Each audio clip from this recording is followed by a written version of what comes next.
Hello again, Canes fans. One day we're all going to sit back and marvel about what Cam Ward has brought to the Miami Hurricanes football program this year that transcends even a 7-0 start and the top 5 ranking that Miami has right now in the coaches poll.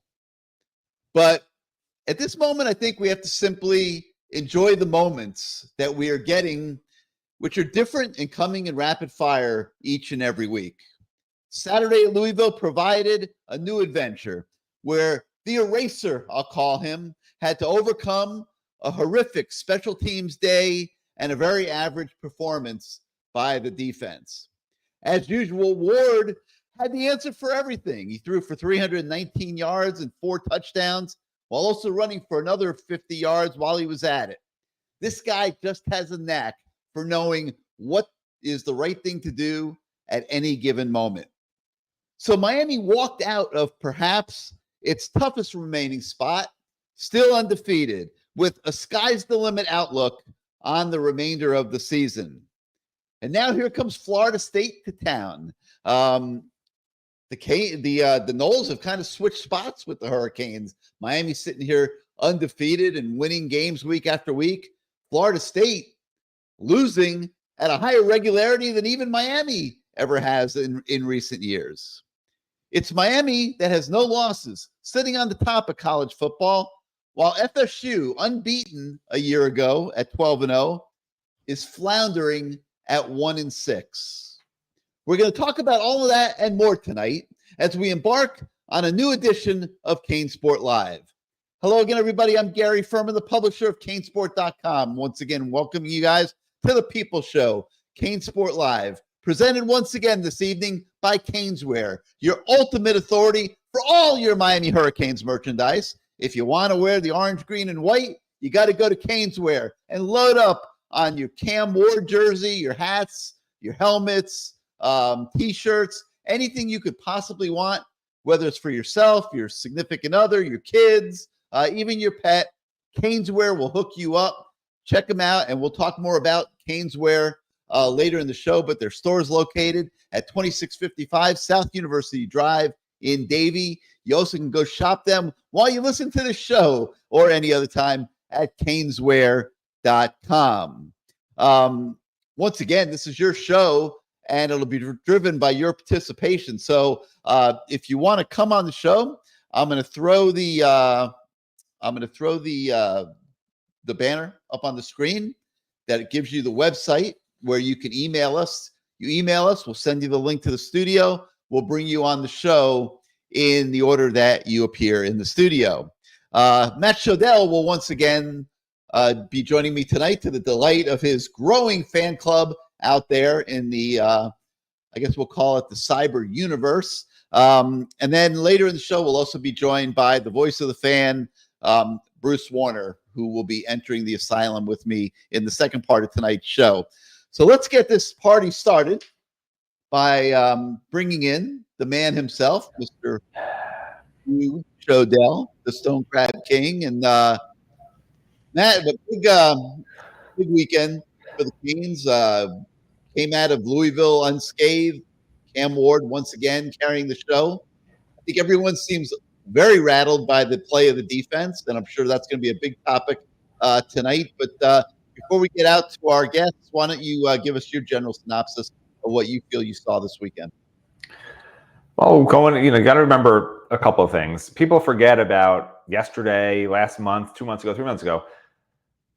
If this was preseason and somebody told you Miami would be 7-0, but the defense was struggling, everyone would be, we'll take it. This is great, But because we're in the moment right now, and because it's not the 2001 team, people are annoyed that the defense isn't living up to what the offense is doing, because they know that if the defense was even a 50th percentile good, that Miami could win a very unlikely national title, right? I mean, this is not a national championship caliber roster by any stretch of the imagination, in my opinion. I know some Miami fans might disagree.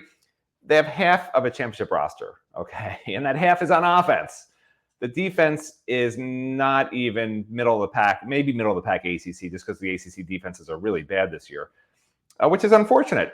But with that said, like, enjoy it. I think Miami's already passed the 2 toughest tests it's going to have all year, which is a blessing and a curse, because I think Louisville and Virginia Tech at the end of the year will prove to be Miami's 2 biggest challenges.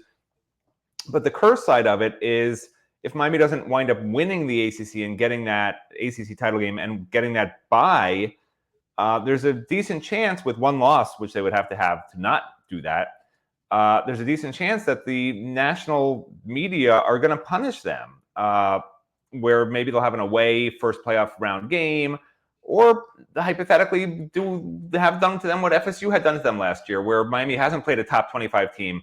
Should a 2-loss team be ahead of a 1-loss Miami team if that 2-loss team played, let's say, 2 top 25 teams and beat them both, during the season? I don't know where that goes.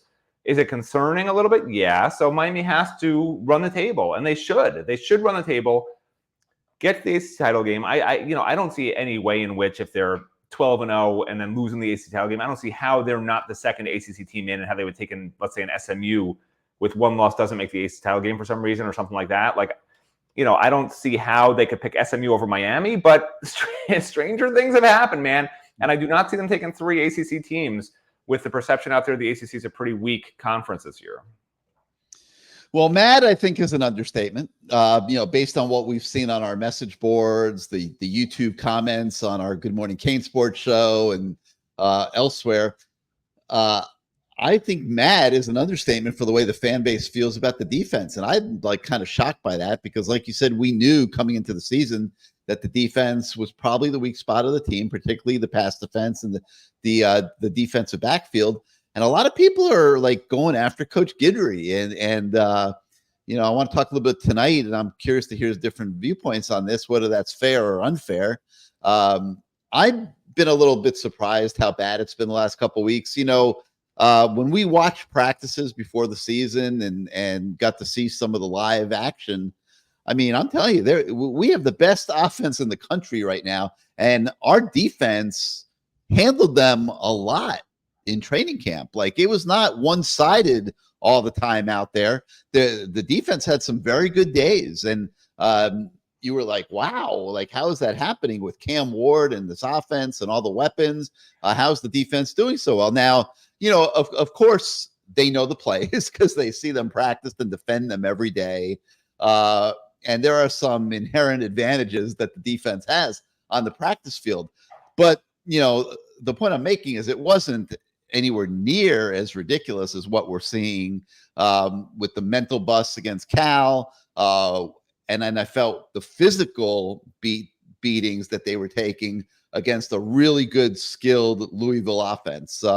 So we've seen different problems, same result, back-to-back weeks. And I'm sure that'll be a big topic of tonight's show. Also, real quick, we talked about Cam Ward, and this guy is making such an impact, not just on the field, but also off the field as a leader. And everybody knows he's making this massive amount of money in NIL. Some people say 1.5 million. Some people say 2 million. It's somewhere in there. So he can afford this. But I just wanted to show you guys real quick what he did for his teammates this week. Boys, everything we've been doing this season, y'all get back in the locker room. I got a little upgrade from y'all. Let me show y'all the details. So we got the hurricane on the top. Okay. But then if you flip it, we got the bird on the side. See what I want. I'm gonna go lift it. Look at the details. Oh yeah. Oh, it's canceling. Oh yeah, we ready. We've got the bird on the side. They should rename the ibis the bird. I sort of like that better, But how cool is that? That he bought the entire team new. He didn't buy the entire team that. Bose made a promotion. Donated it, I know. Or they gave him. It's still great. I mean, it's still great. Yeah. It's amazing. It's awesome. That's the Cam Ward effect right there. Yeah, very, very, very cool. All right, so in honor of that, of the new bird headsets that the entire Miami team is wearing tonight, I'm going to go out on the wild side here. We got a new guest tonight. He hasn't never been on the show before. He's calling himself the Bird. Looks like he's all decked out in a hoodie and all kinds of stuff. So I don't know what we're going to get here, but we're going to take a shot with this one first and welcome the Bird, formerly known as Sebastian, as our first guest on tonight's show. What's up, Bird? What's going on, Gary? How you doing tonight? I'm good. How are you doing? I don't know. Your connection's not great, so your voice and picture aren't really synced up. But go ahead and talk. We can hear you fine. So listen, I'm going to give you your 5 seconds of congratulations for the sticking with Martinez, sticking with Sam Brown. Here's your 5 seconds. 1, 2, 3, 4, 5. All right, go ahead. Okay. Here's the real issue, though. People are mad because Cam Ward is a once in a lifetime talent. We've been waiting 20 years to have this quarterback. 20 years to have this quarterback. And for the defense to be as horrible as it has been, it's been horrible. That's what's making everybody mad. And then Guidry has the audacity to just deny it in front of everybody's face during his press conference. Just denies it. And you've always said same plus same equals same. Guidry's doing the exact same plus same every single time he's putting those same guys out there. Number 19 should not be playing again unless we get into like horrible injury situations. 19 and 2 really should not be playing any longer. And if you need to figure out why the fans are so mad right now, it's because we don't want this to be wasted. We don't want Cam Ward in this moment to be wasted by losing to Syracuse by 3 points because our defense couldn't stop them. Like, that would be the biggest travesty. All right, well, as we embark on this discussion, since you got such cool glasses on, I'm going to put my glasses on too. So here's my question. I don't know what everybody expected. I mean, when you look at the personnel on this team this year, particularly at the defensive back position, and I better take these off. They're screwing up my picture. But particularly at defensive back position, I mean, we knew that there were going to be issues during the course of the season. It's not a surprise. But I think that what we're finding out is it's going to depend on the personnel they're playing. I mean, if they're not playing Patterson's been far better. Well, he's going to get more reps. He's progressively learning and getting better, and they've already said he's going to get more reps. But the bigger thing, what we're seeing is that if they play a team with speed like they did Saturday, that's going to give them problems. They aren't a fast secondary. They also aren't tackling well. They're not attacking the ball, and they're not hitting good angles. Correct. Yeah, and I think that was largely due to the speed. I mean, those running backs had really good footwork, very quick feet, and it gave them problems. There's no doubt about it. Against Cal, it was a different set of problems that, I consider more inexcusable, which is they were mental busts. They were busting on their coverages and giving up those 50-yard plus plays. Saturday, it was more a physical beating. So I think what we're seeing, Matt, you could chime in on this, but I think what we're seeing is that this is going to be a week-to-week issue based on matchups. I mean, they didn't have these problems against the Gators. They didn't have these problems against South Florida. Well, Brown was playing. I don't remember how many snaps Brown had against the Gators, but Brown was playing. Brett, who are you talking about? Damari Brown. Oh, Damari, yeah, he was there early. Yeah. Yep. But and I just think this is going to be a matchup issue week to week. Matt, what do you think? I mean, listen, I don't want to get on the wrong side of a guy who looks like he's an assassin in a safe house. So, like, I'm not going to disagree with anything that the assassin bird, formerly known as whatever, is saying. The only thing I will disagree with, and hopefully he won't come hunt me down, is 2-19, who people refer to as Darryl Porter and De'Ani Hill, have not been playing particularly well.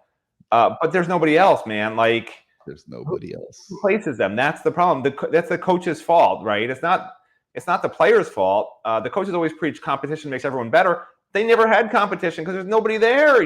Like Jadaeus Richard isn't playing well either. The only guy playing well in the entire secondary right now is a true freshman, OJ Frederick. So it's how much zone did they play? Playing well, but there's nobody to put in. And they will play Zaquan Patterson more over, I think, Jaden Harris, which is good because Jaden Harris has not been good. And I always say a guy going 100 miles an hour in the wrong direction, I'll take that over a guy going 50 miles an hour in the right direction. But it's just a thin depth chart, a young depth chart at cornerback, and the coaches didn't get the guys they needed to in the portal. They whiffed on Hill. Mish Powell hasn't been playing up to the level he should be the last 2 or 3 games. And like I told Gary during the bye when he said that secondary would get better, I said they are what they are, man. Like, they don't have the players. It's just not. It's not going to get better, and it won't. On true freshmen to bail you out now. You're talking about Saquon Patterson, which is great, and yeah, we all see the potential he has. But he had I think 20 reps the other day. I mean, so maybe they'll increase it to 30, but he's not ready for a full load. I mean, we're sitting here, wanting true freshmen to bail out the day, and that tells you how bad it is, really. Yeah, they're not switching to zone. They're not playing too much zone, and I guess whenever they do play zone, they screw up the coverage. Yeah, probably afraid they have actually been playing zone. It's just not working. It's nothing. It's not working. They can't. They don't know what they're doing. They're better off playing man and pressuring. He usually plays man, but they have done some zone, and that hasn't worked either. I mean, they're just a mess. Yeah, you're talking about Guidry laughing, and he was laughing. I don't think he was laughing in a obnoxious way, like some people took it. I think it's almost like you can't cry, so you got to laugh, kind of laugh. You know what I'm saying? I don't think he meant it like, oh geez, I'm so happy, I think this is funny. I'm pretty sure he doesn't think any of it's funny. Do you think he gets it? Do you think that he understands that he's possibly the one thing that is going to hold this team back from getting a national championship? If he doesn't fix it. Is it him or is it the personnel? I mean, he's not blitzing as much as he usually would. And the reason he's probably not is I'm guessing that he doesn't feel like they'll hold up if he does. I mean, he loves the blitz. He loves to get after the quarterback. And, we're just not seeing it quite as much this year as we would have in the past, and certainly not the same variety of blitzes. It looks to me like he's trying to coach to his personnel, and they understand that there's going to be times they get beat. Well, keep our fingers crossed, man. But if you want to know why people are mad, they don't want to see this opportunity go to waste. I get it. It's an opportunity for sure. This guy is a generational player. He erases everything. This would probably be an 8-win team without him, I'm guessing. And now it's got a chance to be a 12-win team, and he's that good. And whether it's 1.5 or 2 million, whatever they're paying him NIL, he's worth every single penny of it. All right, man. Be good. All right, man. Hey, thanks for coming on the show. Come back again. Like your outfit. It scares Matt. Anything that scares Matt makes me happy. Have a great night. Listen, he's hiding his background. He's wearing sunglasses. I'm pretty sure that was Drew Rosenhaus. I'm pretty sure. I can't be certain. Yeah, but Bird, I also got to boot you from the studio because we're at maxed out and other people are trying to come in. So you can watch the show on the website. Sorry about that.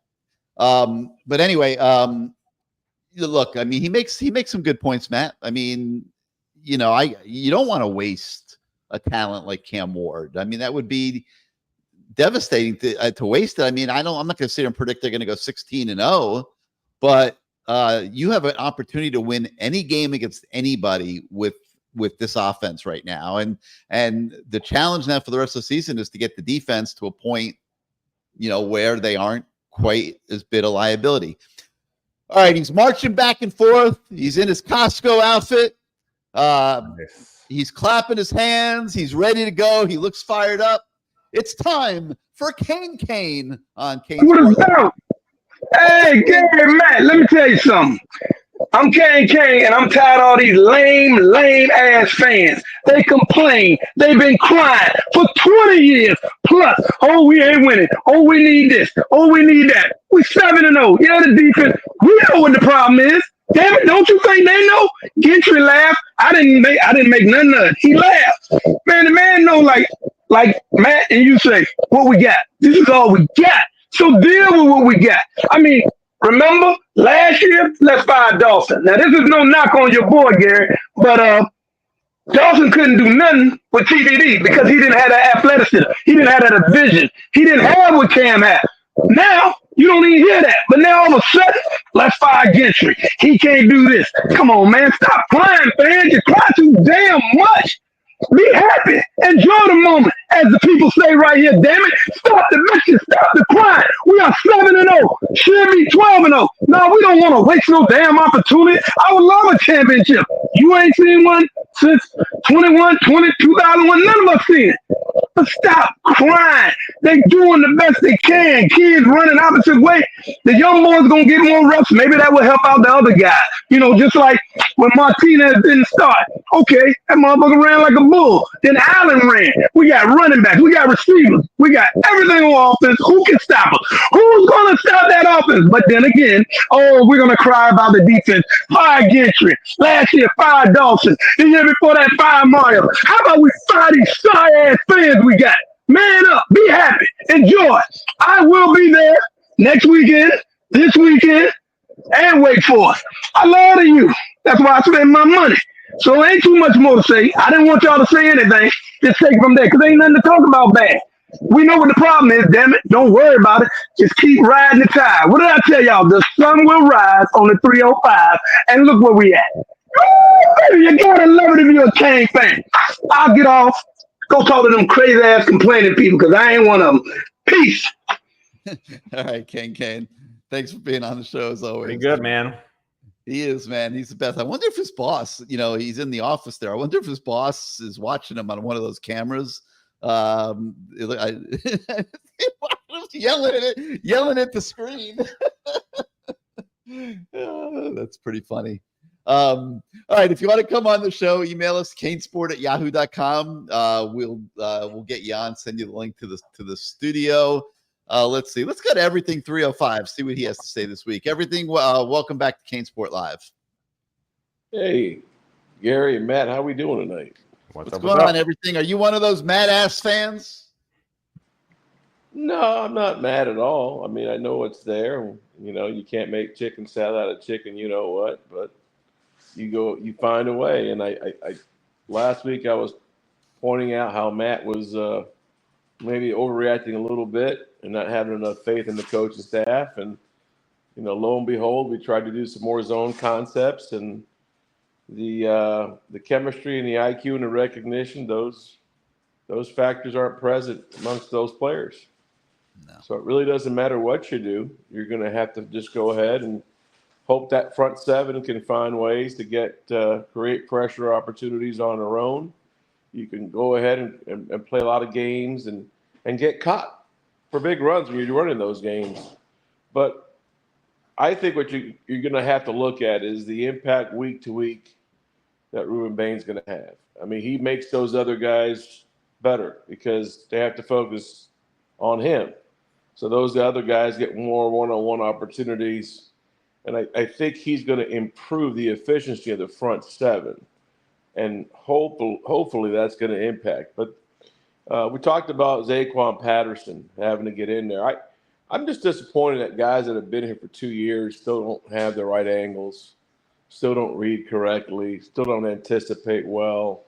And again, it comes down to your physical skill set and how it works in conjunction with your mental recognition. And it's just some guys just don't have it. And I think that's what we're seeing more and more of some of those guys that been here for 2 years. They try out hard and they work hard. And then some of the guys that you got in the portal a year ago or 2 years ago just haven't materialized into the players you need. I know there was a change in leadership. We have a new DB coach, but that's not the reason why we're not functioning well back there. No. It just comes down to ability. And I don't think Coach Guidry's a problem. Hell, he was in the running for the LSU job and had a good interview this past year. So we know he's of quality, but the issue is we just have to go ahead and find other ways to win. And one of those ways, guys, is to make sure your special teams are functioning at a high level. And it was poor last Saturday. It was disappointing. And it comes down to teaching. So I know there's about 40 coaches, 40 teachers in that room, at the Heck Center. There's 40 teachers. And there's a lot of guys that know a lot of football. There's a lot of quality individuals that are in that room. And for some reason, the aptitude our guys have, it's not working. So we've got to get better in specials big time. And I think that's the biggest area where you can grow. Offensively, Cam Ward's worth every penny and then some. And as long as this offensive line continues to protect him and he continues to lower his high-risk opportunities a little bit, I think we'll be just fine the rest of the way. But make no mistake about it, Florida State, this is their Super Bowl. This is their everything. They're going to be ready to go. Those guys know how to coach up there. You've got some good teachers up there. And they're having some similar issues across the board that we're having in the secondary. They're having it across the board in other areas. But they'll be ready to go. And it's going to be a good game. If you're thinking it's going to be a blowout and we're just going to pound the crap out of them and get revenge from a year ago, from 2 years ago, you're sadly mistaken. That's not going to happen. It's going to be an intense game and a game going into the fourth quarter. That's anybody's game to take. Their receivers have been terrible this year. Okay, every time I've turned them on, I've been amazed at how soft they are, how lazy they look. I mean, if there's a game that the secondary is going to get back on track, I think this is the one. I don't think their quarterback's great. So I'm looking for this to be an improved Miami defensive performance this weekend. And I could end up being wrong on this. I am expecting a big Miami victory this week. I really am. I just have been. I know this Florida State team looks to me like they have a big culture problem. If Miami gets out ahead of them and starts beating them, and I'll tell you, I don't know if all you guys out there had a chance to look at Matt's running game analysis today and take a look at some of those clips in the story that was on our website. I mean, this offensive line was mauling Louisville. Okay, they are getting their crap together. Okay, up front, and if they come playing like that this Saturday, combined with the passing game, I think Florida State's going to get blown right out of Hard Rock. Now, I could be wrong. I'm usually the guy looking for expecting the tight game. I thought the Louisville game would be exactly what it was. I thought the Cal game was going to be what it was. If Miami shows up and plays the way I think they're going to show up and play, I think they're going to beat the crap out of Florida State. They owe them one from 2 years ago when the last time the Noles came to Hard Rock. What do you think, Matt? Yeah, I mean, I agree with everything he said except the Florida State stuff, because I talked to a Florida State insider actually earlier today, and he said their offensive line's a disaster. They have problems all over the place. The only place where they're actually decent right now to good is the defensive line. Secondary is not good. He said their linebackers are atrocious, as bad as you can remember the seeing there. So yeah, I know it sounds like you know Miami pretty well. You know what you're talking about, but I don't know if you studied FSU film. I haven't studied that much FSU film. Okay. But the person I talked to knows FSU intimately. And that's his perception is they have zero chance they're going to get blown out. And this is a guy who knows FSU very well. Doesn't know Miami as well. But when he's saying they're as bad as he's seen there, and I know how good Miami is on offense and how the matchups are, like when I tell people the games that I have an issue with Miami winning, those teams are the ones that have a good passing quarterback, a pinpoint passer quarterback, and a decent offensive system on that side of the ball. And on the other side of the ball, they have to be able to get after Cam Ward. Like, those are the teams that will cause Miami problems. And there really aren't any of them on Miami's schedule per se. I think Georgia Tech probably full picture might be the toughest because Syracuse's defense is pretty bad. Wake Forest's defense is atrocious, but those three teams have good offenses. But Virginia Tech and Louisville were the two that sort of fit the bill where, hey, they have some guys up front that can get after Cam Ward. And then on the flip side, obviously, they have those opportunities also in the passing game, right, which they did take advantage of. But they couldn't outscore Cam Ward and Miami's offense, And now you have an FSU team that's a terrible matchup because, yeah, maybe they can get after Cam Ward a little bit, but those linebackers are awful, the secondary is awful, and they can't score. Like, the biggest weakness Miami has is a good passing team, and this is a horrible passing team. This is a team that's averaging, I think their top running back's averaging 2.3 or 2.5 yards a carry, their top running back, coming into the game. And they can't run, they can't pass. So it's bad against bad. and bad against bad equals good. I was on an FSU pod. I was on an FSU podcast talking about it today also. So it's good. Miami's defense is going to look good in this game, and people are going to be like, it's fixed. Lance Guidry fixed the problem. All matchups. When in reality, it's just FSU's just awful. So I hope fans don't get fooled, and I hope players don't get fooled into thinking everything's been fixed magically against FSU in the secondary and the linebacker issues, because Miami's defense is going to look good in this game. Okay, in my opinion. And then I think they're going to look bad again when they play Syracuse, Wake Forest, and Georgia Tech, possibly Georgia Tech, because Georgia Tech's more of a run pass, maybe more primarily run than pinpoint passing, but they're a decent offense too. Well, Matt, I hope you're absolutely correct, and that all comes to fruition on Saturday. But again, I just there's something about this game, man. There's just always something about this game, and there's just something about our kids when it comes to these moments, and hopefully they will they'll go ahead and take advantage of the opportunity. But it hasn't always been the case with us, so I definitely hope you're right. All right, everything. You got anything else for us tonight? Wanted to ask you a question with regards to recruiting. Where are we right now in terms of potential kids coming in this weekend, and maybe how much time you got? I got a lot of time. The list is enormous. Yeah, it's on the site actually. Didn't Stephen Wagner did a big story on all the top recruits coming, right? He did. Just wondering which guys do you think that definitely might be interested in looking at possibly making a commitment in the next couple of weeks, next couple of days. Clinton Portis's kid. Yeah, he's going to announce pretty soon, I think. Okay. Yep. We're on commitment watch for Clinton Portis's kid. Love hearing that. Thanks, guys. I appreciate it. All right, everything. Be well. Go Canes. Have a good night. So, Gigi Kane says that Mario should bring back Ed Reed, the coach of secondary. Matt, Ed Reed was a lot of things, Gigi, but a coach was not one of them.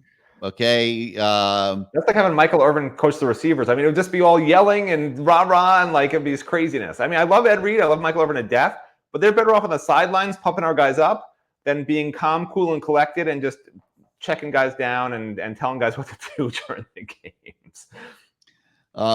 Christopher Wright, big Ruben Bain fan, had 10 pressures and a sack. He was getting some pressure, but Ruben's just getting going, man. He was pretty average the first week back, as you would expect them to be. He hadn't been in a game in a while and it was rusty and whatever. I thought he took another step forward last week. I don't think he's close to being the Ruben Bain we saw dominating last year just yet. But it should come here in the next week or two, I think, Matt. We know Ruben's a good player, but it's not so easy to just walk out on the field without, having a full, having played since the Florida game, and he only was out there for a play. This was really this last 2 weeks is his first time playing this year, and it's taking him a little bit of time getting going. But I'm expecting to start seeing the real Ruben Bain here pretty soon. Well, there's about a 0% chance that FSU comes out in this game doing anything other than quick passes and running the ball because their offensive line's bad. Miami's defensive front is a massive mismatch. And if you double Ruben, who are you? Tyler Barron set free, Simeon Barrow, Akeem Messer. Who are you not doubling? I mean, these guys it's a sick starting front line right now. And the only concerning thing was really Akeem Messer's interview today, which was sort of disheartening. I don't know. He was depressed and complaining to the media about how hard it is to play tackle because he was sort of promised when he came from West Virginia a couple of years ago that he was going to play end here. That's why he left West Virginia. He didn't want to play tackle. And now he's back at tackle, and he just didn't seem real happy about it talking to the media, which, I don't really understand the attitude of that, considering, this team's he's not built to be a D tackle. I understand that, but, don't talk to the media about it. It is what it is at this point. He's not moving to end. Just suck it up, do your best, and, stop complaining, basically. He's he was telling us how it's so hard, and, he's not really playing the way he wants to, and, the transition to tackle is really difficult. It's so different. He's always played end before, I mean... To me, it wasn't a great look. It wasn't a great look if you guys have seen that interview, but Well, to me, the bigger issue is Tyler Barron. I mean, they're making Mesidor play tackle so that Tyler Barron can play on the outside, and he's disappeared since the FAMU game. Okay, He hasn't disappeared, but he hasn't been as dominant. I hope he's watching. I really do, Oh my because Lord. he has the ability to be so much better than what he's playing right now. And like he hasn't done a damn thing since FAMU, and that's not fair because you got Mesidor, who's sacrificing playing tackle so Tyler Barron can be on the field playing defensive end, and he's not holding up his end of the bargain. That is totally not true. They have no one else to play tackle, Gary. If CJ Clark lived up to expectations, Akeem Mesidor would be playing end and tackle. But CJ Clark and Marley Cook are any good right now. I mean, they got CJ Clark, they got Marley Cook, they got CJ Clark and Marley Cook are not playing well, unfortunately. I understand, but Mesidor's not playing so great either at tackle. He's doing okay, but he's not Mesidor. I mean, Mesidor is a dominant football player, and he's not dominating anything right now. And the sacrifice was to accommodate Tyler Barron, who is supposed to be dominating people. Okay? So are you saying go to a 3-3 stack? That's what you want? I'm saying somebody needs to go into that defensive room and jack these guys up a little bit. Maybe there's going to be said for putting Raul Aguirre in the lineup in a 3-3 stack and using Mesidor in a rotation at end with the other guys. I mean, it worked pretty well last year, and this defense is not doing so well right now. So, maybe they should try that again. Who knows? I'm going to let Lance Guidry figure that out. But I just want to see guys playing hard and playing to their potential. And there's a couple of them that aren't. And to me, at the top of the list right now is Tyler Barron. Man, in fall camp, we saw how dominant this guy can be. We saw it at the game. He hasn't disappeared. He just hasn't shown up in the box score for sacks. That's what you're misconstruing here. He's not playing very well at all. He dominated bad teams. Soft here, okay? I'm saying he's disappeared. He has. No, I'm not looking to be soft, okay? You see he's how upset everybody is. It's fair to say he dominated really bad offensive lines, but he's still getting pressures against some of these better teams. And guess what? Before Ruben Bain came back last week, it was Tyler Barron getting the double teams, right? And making other people available to make plays. Now that Bain's back, I agree, this past game was disappointing for Barron, but I think that was the only game I was disappointed in with him. Before that, I thought he was fine before that, considering how teams were scheming him. But he better get back to what he was, especially if they start singling him, because he's too good to not make an impact with Ruben Bain on the other side. I mean, this is his moment. This is his time. The National Football League is watching him very, very closely. He looks the part. They were saying, oh man, Tyler Barron could be a first-round draft pick before the season started. Just looking at him, he looks like a first-round draft pick. He's not playing like a first-round draft pick. He's playing like a guy that maybe wants to go in the 6th round or something. That's not good enough. He's eating up a lot of NIL budget. He's being counted on enormously. He's got teammates that are sacrificing so that he could be out there and they could put the best line out on the field. I want to see him playing better starting this weekend against Florida State when the Canes should blow these guys out of Hard Rock into oblivion and set Miami up for great recruiting for the next couple of years and everything else. This is a big moment for this program. Want to see everybody rise to the occasion. Man, you answered his question, but CD Wright says, leave you at home. I agree. Bring in Azubi. What the hell is that? 100%. Let me tell you something. Azubi is such a natural reporter. I told him the other day, I'm like, you can't teach how good your instincts are as a reporter. I said, I can't do that now. He should absolutely be on this show. But unfortunately, Azubi's too good to come on stupid shows like this with the fans. He's way up here and I'm way down here. So you're freaking stuck with me, Mr. Wright. I'm sorry. Yeah, Mr. Wright, you'll get your fix of Azubi tomorrow night. Yeah, watch the Lamar show. It's a much better show. I'm not on it. All right, I'm going to switch things up here. We usually get to this guy a little later in the show when he's totally obliterated and hammered on his bottles of wine that he puts on his counter to prepare to weather the storm of CaneSport Live. But I made a mental commitment to myself. I want to get Jake on in the first hour tonight because I want to see what he's like when he's not hammered. So, Jake, welcome back to CaneSport Live. We're just going more potent today. We're going with a little whiskey to celebrate the Louisville win. So that's we're just stepping it up, getting at it quicker. So 7-0 shouldn't feel like this, man. Oh my God. Cam Ward raised the stakes. That's just all there is to it. This is a generational offense. This is just an unbelievable opportunity to set a new bar. And I got to say, actually, look, I'll take this kind of in stride, but I blame Mario to an extent. The defense should not be this bad. How in South Florida is our secondary dog shit? That's all South Florida produces. Wide receivers, defensive backs. I had this conversation this week with somebody. How are we dog shit? I'm going to answer your question, and it's going to piss some people off, and they're going to be mad at me for saying it. But right now, South Florida is not churning out the talent that we're used to thinking about when we say South Florida. Okay, it's not. Preaching to the choir. Why I don't know. I had somebody say to me yesterday. I won't name him, but he's a prominent person in this town. Said to me, right now, Dade is a fraud. Yeah. Okay, there are not many elite players coming out of Dade County. And that's focused on the 7-on-7. Well, I don't know what it is. It might, whether it's 7-on-7 or what, but I'm telling you, this was not a wrong thought. I mean, Dade County is not spitting out elite college players like we've grown accustomed to through the years. Most of them are coming out. That hurts Miami more than any other team in the country because that's Miami's lifeline there in recruiting. So I don't know if you can see this. This is my new idea for our sideline prop. It's called the tackling dummy.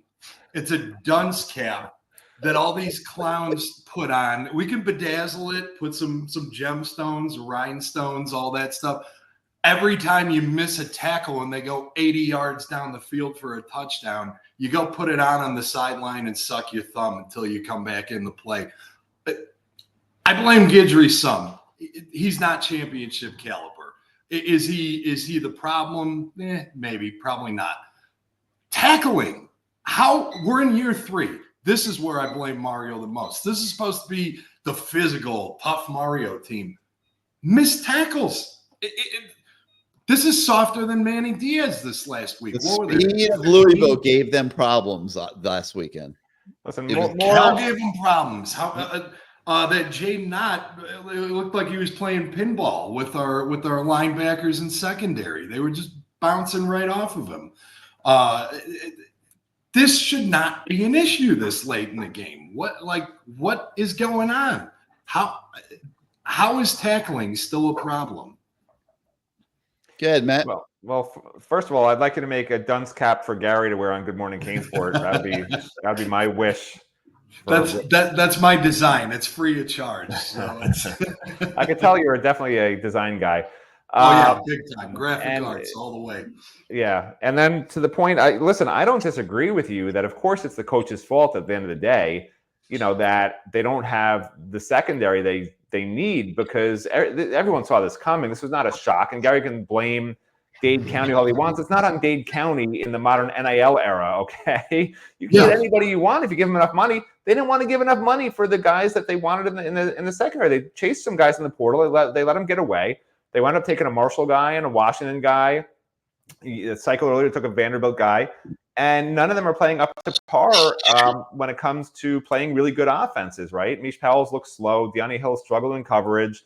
Even Darryl Porter came from West Virginia, right? And he's struggling. So, and Jadaeus Richards, the Vanderbilt transfer, he's struggling too. I mean, there's no answers. And that's why when Lance Guidry spoke this week, he's like, I don't know. When asked what's wrong with the defense, I don't know. Because he didn't want to say the players aren't good enough. Because that's the truth. That's the truth. But you say that. But at the end of the day, that's his fault, right? That's Mario's fault. That's what they're paid to do. Here's where it's their fault. They don't tackle to the ground in practice. Oh yeah, the tackling. Yeah, so the tackling. That's what. It's not. It was a big issue in I think the Cal game, right? Missing 9 or 10 tackles a game.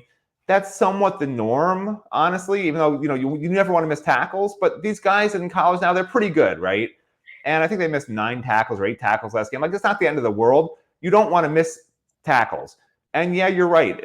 When they miss tackles, I do blame a lot on the preparation and how they're taught. Because in fall camp, you're right, and I say it all the time on Good Morning CaneSport, they thud and don't tackle to the ground every single practice in the fall. And the reason for it is they don't have depth. And the benefit of it is that they don't get hurt. Because Mario Cristobal came in here and he realized for a decade plus now, Miami's best players were getting hurt in fall camp and were missing games during the season because of fall camp injuries. And if you noticed, ever since Mario's gotten here, there has not been any major fall camp injuries. And that's why, if you're not tackling to the ground, the chances of a badly sprained ankle, of a twisted knee, of a foot getting stuck in the turf as you go into the ground, et cetera, getting landed on, rolled up on, much less, right? So it's a risk benefit. And I'll take the missing 8 or 9 tackles. I don't want to miss 18 or whatever the heck it was against Cal, but I'll take missing 8 or 9 tackles in a game in order for this team to be as healthy as it was to start the season and as it remains, honestly. It's a pretty healthy team right now. Butch managed to field a roster. They all did, and they had depth in those days. And players would get hurt, and the next guy was just as good. That's not this year's team. It wasn't last year's team, and it wasn't the year before's team, and it wasn't the last 20 years' teams, Jake. Then get a tackling dummy, but something. I mean, they have a tackling dummy. That doesn't help. The tackling dummy. Yeah, and Matt can ridicule me all he wants, but where's the elite defensive backs from Dade County on this team? Where? Nowhere. Where are they? It doesn't. You act like the only players Miami gets is from Dade County, Gary. What are you talking about? I mean, where are they? If they're not here, you get them somewhere else. How are they getting offensive linemen? How are they getting defensive linemen? The same way. The same way to get those guys, you get them in the defensive backfield. Like, what are you talking about? Where are they? Where are the elite guys? They went to other schools because Miami missed them. Yeah, they went elsewhere. They went to other schools. They lost Jeremiah Smith. Okay, that was a generational talent. They never should have lost. That was a bad loss, no argument. But where's the elite DB? I mean, Earl Little, he's turned out to be nothing. He's up at FSU now. He had a transfer out of Alabama pretty quickly. Yeah, but go hit up IMG. Do what you got to do. Desmond Ricks, we were all over him. He went to Georgia, but the recruiting, you just hit it right on the nose, Jake. The recruiting has to get better, and it's a hidden issue that Mario's going to have to deal with at some point.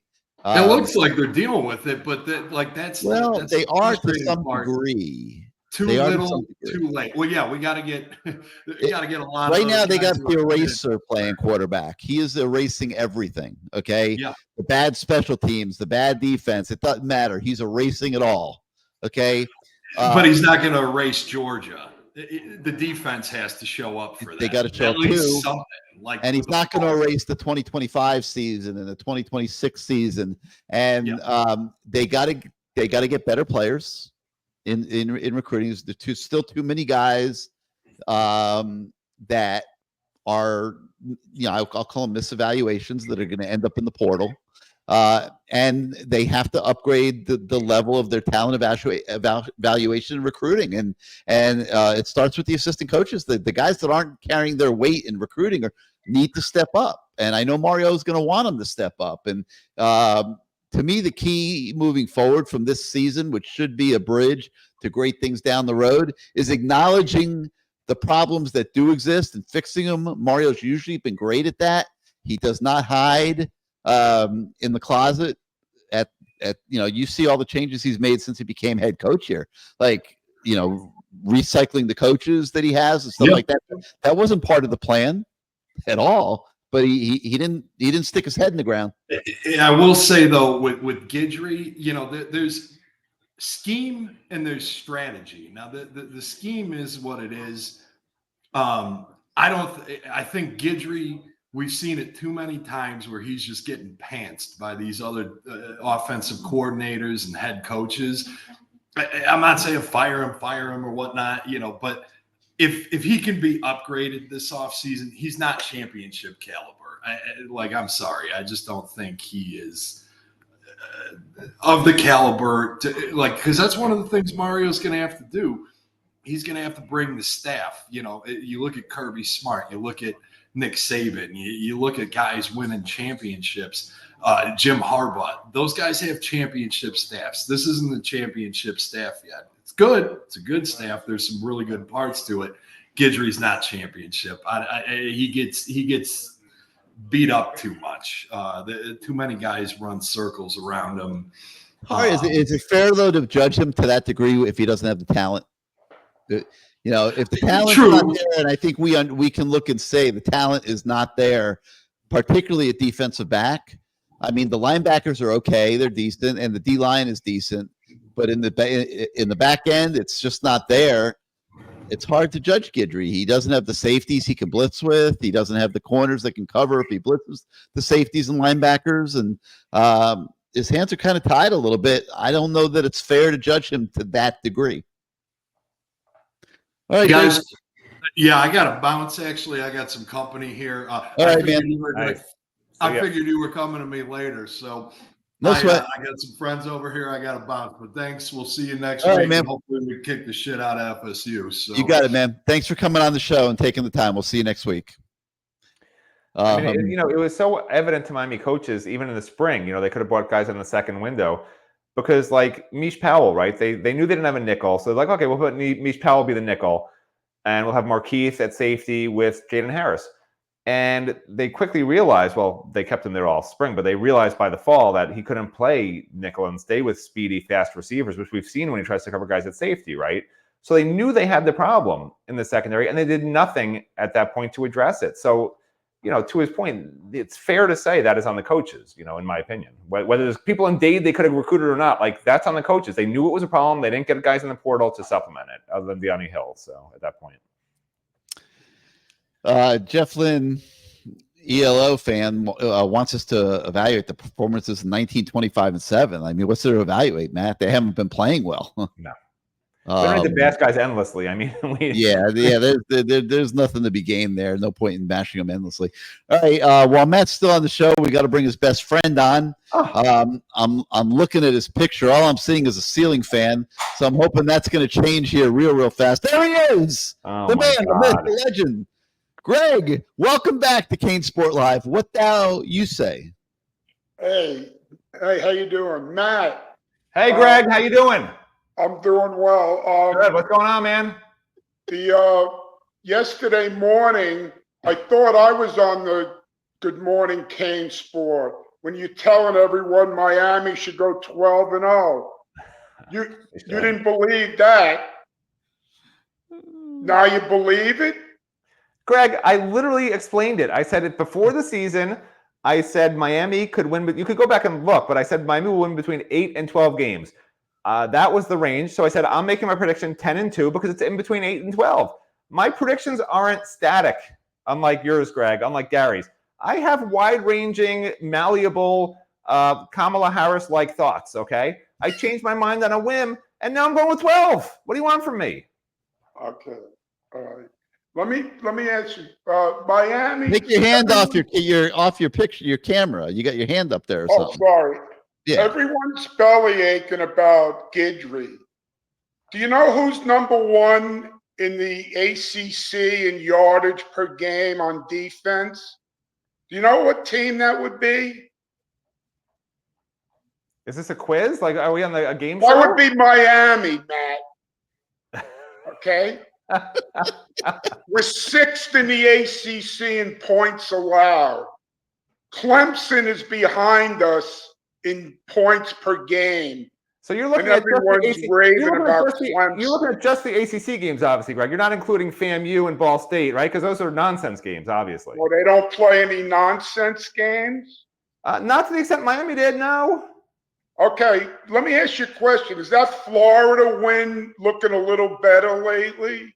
It's not as bad, but they're still a bad team. Didn't they go down to Tennessee and they should have beat Tennessee? Yeah. You forget that? Didn't they just put 49 on Kentucky the other day? That's unbelievable. Georgia scored a whopping 13 on Kentucky. Okay? All right. Can we please get rid of Pro Football Focus? How the hell could they give Cam Ward a worse grade than they gave him for some of these other games? Oh my God, forget Pro Football Focus. I want Greg's camera focus. He had the bad throws. If you can get Greg's camera focus, then I will start talking about Pro Football Focus. The guy played spectacular He game. did, but they grade every play, Greg, and he had a bad first quarter. Oh, okay. He missed So a lot these of missed a lot of throws early. I understand. So these pencil neck geeks in some office somewhere are genius. They know how to grade every grade play. football. That's their job. They don't value one play over the other. Cam Ward played an awesome game the other day. So he missed a couple throws. So Matt, should we be scared of Florida State's 132nd ranked offense with their 15 points a game? Hey, I'll give you some trivia, Greg. How many programs do they rank the NCAA? 134. 133 from what I saw. But yeah. Well, I saw 134. I don't understand what your question is for me, because I keep saying they're going to kill Florida State, and Florida State's offense is sorry, terrible.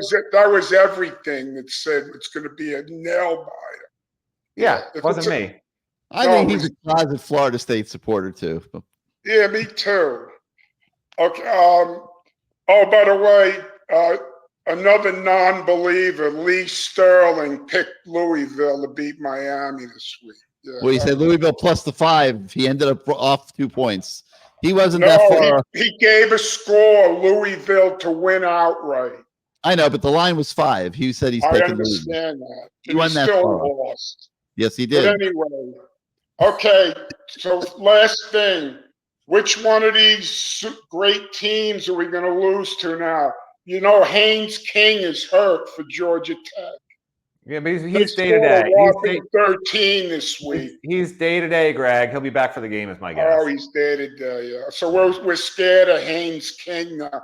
By the way, we held Haynes King to 150 yards non-kneeling last year. He was a real threat. 150 yards. And then he hit that play. Then he hit those passes late. Right. By the way, most of the bad plays against Miami are being run at our right side of the defense. All these long runs, the screen passes. So is that Tyler Barron's side? You know, that's a good question. I haven't really paid attention to which side they're. I haven't paid attention to that. The other day, Tyler Barron tried to stunt, and they ran right around him for a touchdown. I could tell you which way the other teams are running in this last game. I'll look real quick right now, let you know, Greg, because maybe what you see is something we can write about. That's actually interesting. Let me look. I don't know. If they're running a Tyler Barron all the time, that's really interesting. Look at the Florida game, the Virginia Tech game. I'm gonna game. Look at let's not go crazy, Greg. I'm looking at the Louisville game first. All right. Touchdown. They ran around the right side 4 times, right off right guard, right tackle 4 times, left side 9 times. So no, it was 8 to the right, 9 to the left for their rushes. I'll check. I'll see if I can check. But I'm saying the touchdown was to the left. Yeah, to the right side of our defense. Yeah, he might have had a bad play. Okay, my last quick point. Florida State is the equivalent of where we were 2 years ago when they beat us 45-0 or something. 45-3. It's only the 3, 45-3 or something. Yeah, 47-3. 52-10 final. I don't disagree. That's my prediction. I don't disagree either. Mario's not taking the pedal off for this one. So exactly. if Miami can score, they're going to score. And Matt, one other prediction: Trump in a landslide. See you later. Wow. Wow. Yeah. Goodbye, Kamala.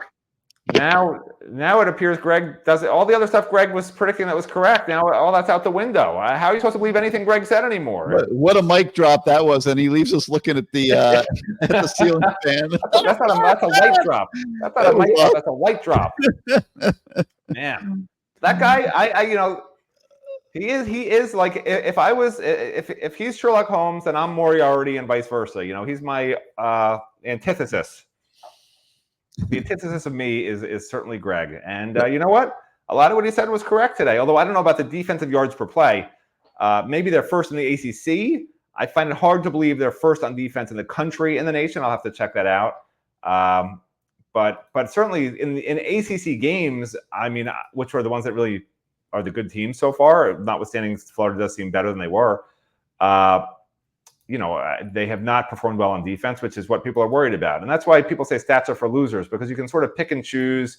And when you're playing Florida A&M, Ball State, and South Florida, and you're winning by a combined, 200 to 20, that will impact the stats quite a lot, But here, I'll look real quick. The yards against, let's see here. Average per play against, no, there's no way they're first in the country. The opponents are averaging 5.1 yards per play against Miami. So they're definitely not number one in the country. Maybe by some whim of chance, they're number one in the ACC. But 5.1 yards per play for an opponent is not particularly good defense over a whole season, especially when you're playing Ball State and FAMU. And, I could see why he's a politician, a Trump supporter, Kamala supporter, whatever. You just make up whatever fits your narrative. Hey, Greg, they're last in points per play. They're last in defense per play. They can't do anything right.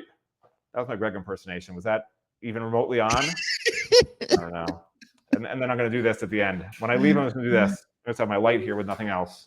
That's going to be that's how I'm leaving. Be your exit. That's it. I'm done. All right, but first, Showboy Kane says he thinks the injury of Damari Brown really hurt this team. What you think? Doubt. Oh yeah, no doubt. I mean, they need every healthy body they can get, and Damari Brown's actually pretty good. From what we saw last year. And again, Dallin Porter played really well last year and has not been good this year, right? Damari Brown was really good. He started the last 4 games last year. He actually wasn't very good before he got hurt that first game. Graded out terribly, didn't really do much, but it was the first game. Give me a break. And we know he's really, really talented. So you have to assume he might very well be the best cornerback they have on the roster. Yeah, but you know what was weird? If you think back to the Florida game, they were targeting him.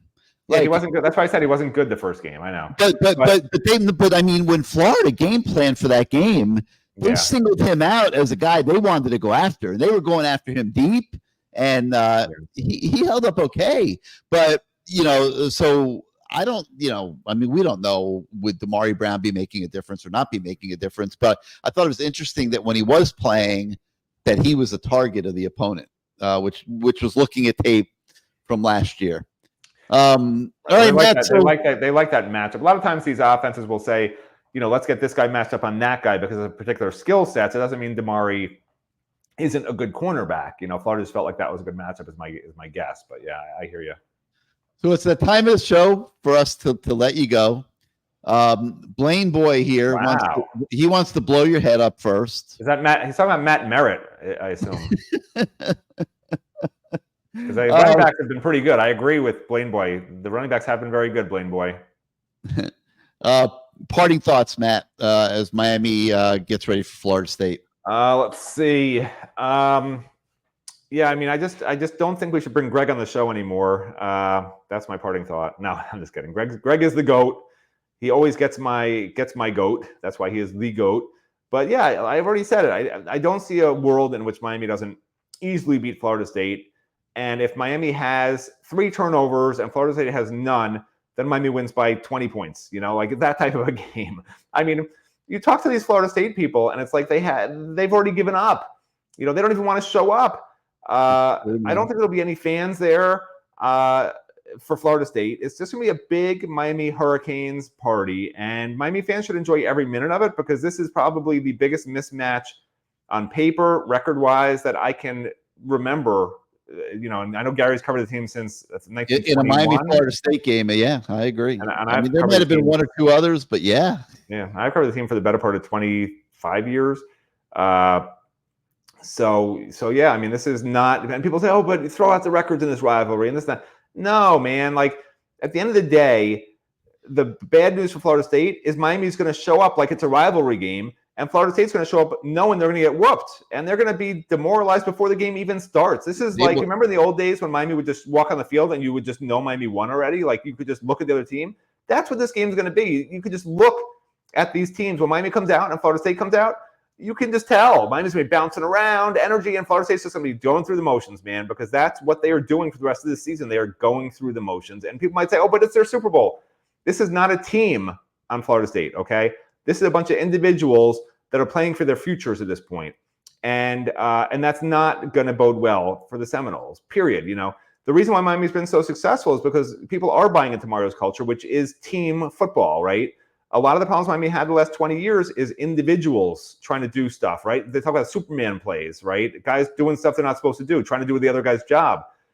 That's where you get into trouble. And that's why Miami is succeeding finally by the skin of their nose, by the way. Is that still a saying? I'm trying to use Gary's expressions from the 1940s.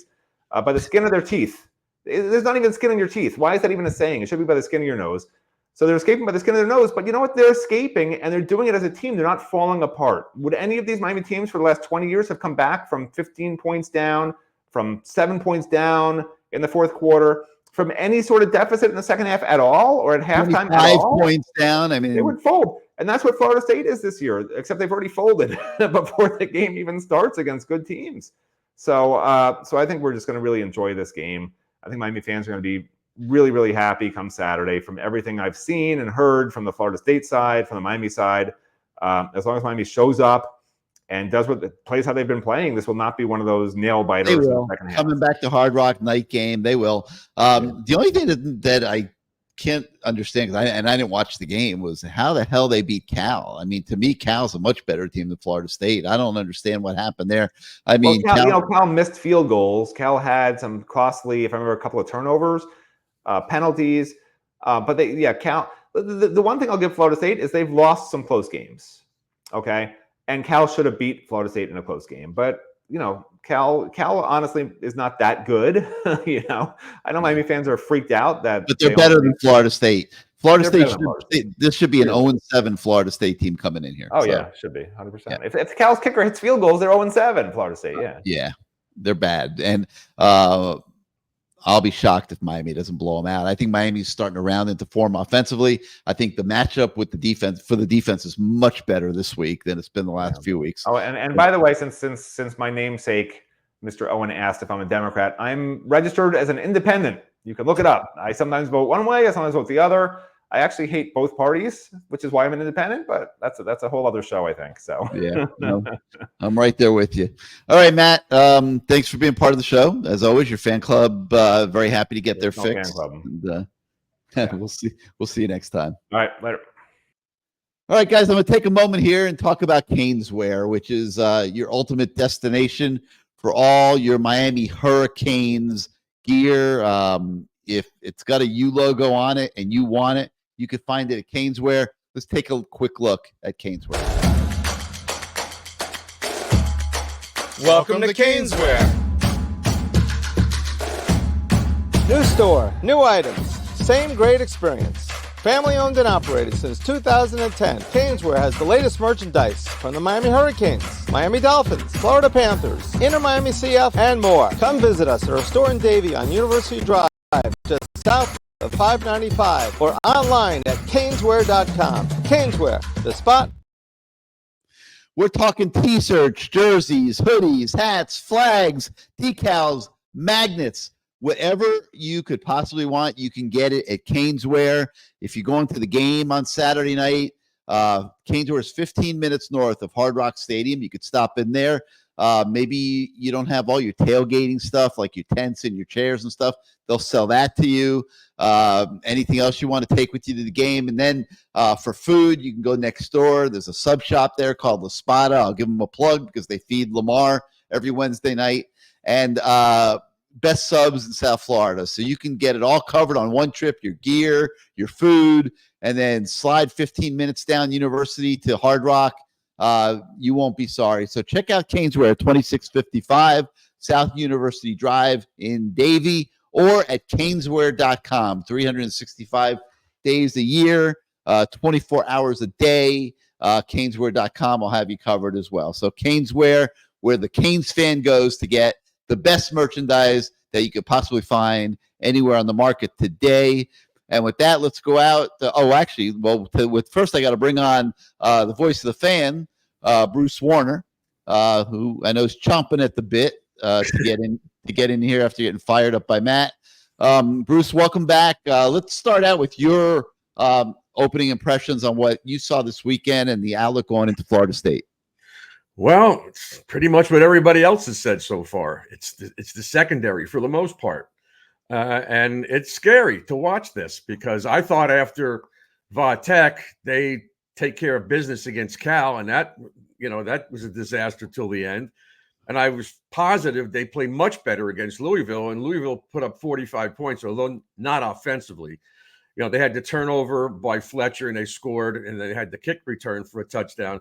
So actually, they gave up 31 points. But I called Charles Farms last night, and I talked to him about what is his thoughts. I mean, you know him; he played in the 80s, early 90s, and he's very concerned about it. His comment to me was, and Gary, you could answer this: how does he practice against this prolific offense all week long and not get better? They're not going against stiffs. This offense is incredible. You would think they'd be much better, but they were.